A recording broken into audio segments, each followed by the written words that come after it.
La scène est filmée par un riverain. On y voit une voiture jaune faire l'objet d'un contrôle de police par 2 motards.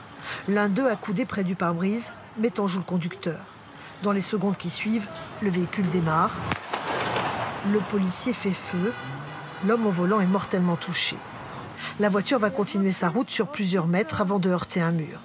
2 passagers étaient à bord. L'un d'eux a été interrogé, l'autre est en fuite.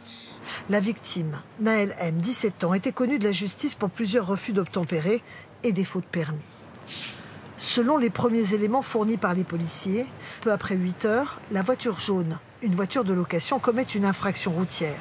Elle est alors prise en chasse par les 2 motards. Le véhicule stoppe. C'est à ce moment-là que cette autre vidéo a été prise par un automobiliste. Dans leur premier rapport après les faits, les policiers affirment que le conducteur fonce sur eux au moment où il tire.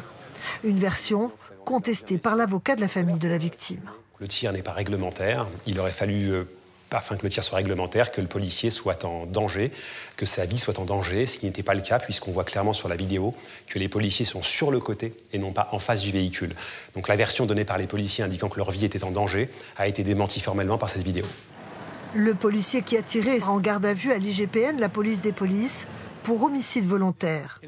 À l'Assemblée nationale, le ministre de l'Intérieur est revenu sur les faits. Bien sûr, le refus d'obtempérer ne peut pas être accepté, mais il n'est pas non plus, bien évidemment, capable d'accepter que des policiers tirent à bout portant sur des jeunes hommes ou des jeunes femmes, quel que soit l'âge d'ailleurs des conducteurs.